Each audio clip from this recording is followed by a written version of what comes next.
Sziasztok, Tamás vagyok, és ez itt újra a Tomcrafting.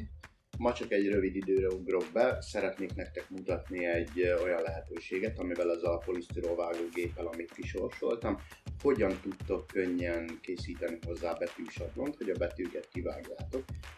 Azok, akik már megépítették a gépet, azoknak nagy segítség lehet, de legfőképpen Berkes Bélának, mert ő volt a nyertesünk, úgyhogy ezúton is gratulálok neki. Most azt fogom nektek megmutatni, hogy én korábban hogyan szoktam elkészíteni a betűsablonokat.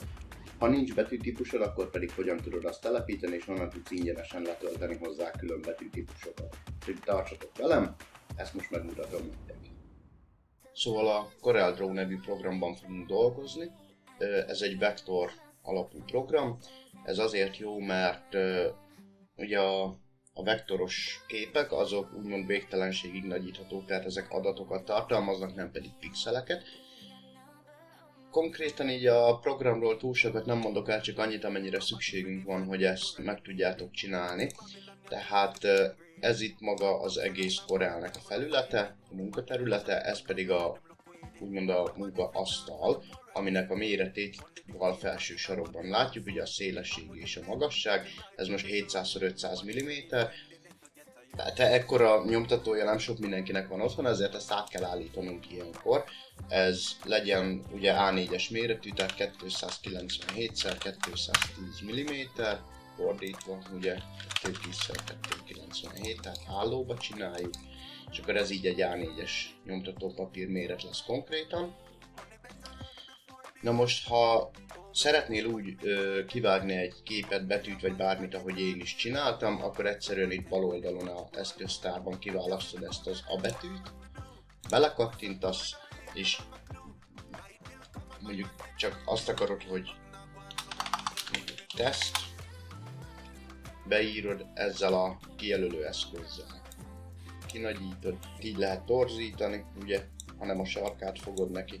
És akkor, ha betűtípust akarsz választani, kijelölöd, és itt jobb oldalon megjelenik ugye a betűtípus, de ez nem minden esetben van így. Ha nincs ott, akkor kiválasztod a kijelölő eszközt, jobb gomb, és objektum tulajdonságú, és akkor itt jobb oldalon az meg fog neked jelenni.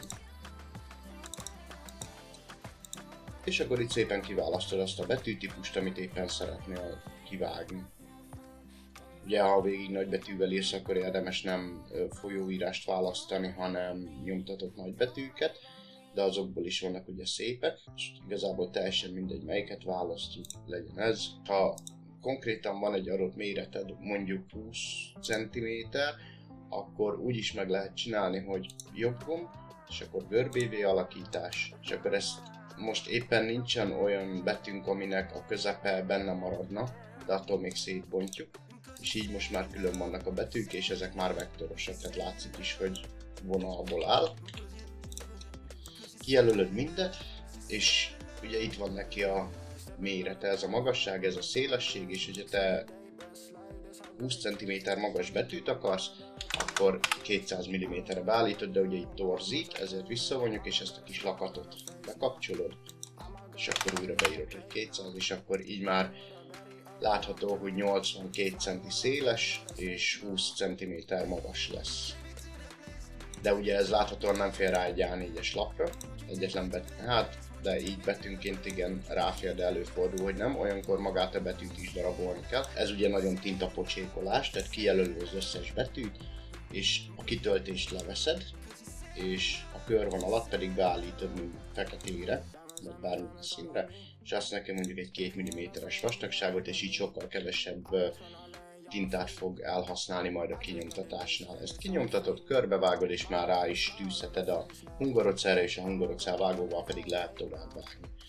Na most ugye a kérdés az, hogy hogyan tudsz például betűtípusokat ugye beletelepíteni, hogy neked is ilyen sok legyen. Az az igazság, hogy én ezeket nagyon régóta gyűjtögetem, de a telepítése roppant egyszerű. Tehát ha szeretnél letölteni külön betűtípusokat, akkor a dafont.com oldalt javaslom, ez mind ingyenes, azért számos szép betűtípusai vannak. Itt tudod kiválasztani a kategóriát, hogy milyen legyen, és rengeteg féle van. És mondjuk megtetszik az egyik, itt van ez, akkor vagy rögtön letöltöd, vagy rákattintasz ide a névre. Ide be is írhatod a próbádat, hogy teszt, és akkor submit, megnézzük, hogy néz ki, látod, teszt. Így néz ki a te betűiddel. Érdemes végignézni, hogy vannak-e benne külön másfajta karakterek, vesszők, ékezetes betűk, látod például ebben nincs ékezetes betű, de ez sem gond, mert ugye az utólag pótolható, de legalább számok vannak. Most amikor megtaláltad a kedvenc betűtípusodat, ami tetszik, akkor egész egyszerűen rámész, hogy download. Ugye megnyitod egy kicsomagoló programmal. Nyitottam egy betűtípusok mappát, azon belül nyitunk neki egy Adventures mappát. Ja, de egyébként is ez a végén, oda belehúzzuk, így, és már nincs is más dolgunk, mint a vezérlőpultot megnyitni, ide fentre beírod, hogy betűtípusok, vagy betűkészlet.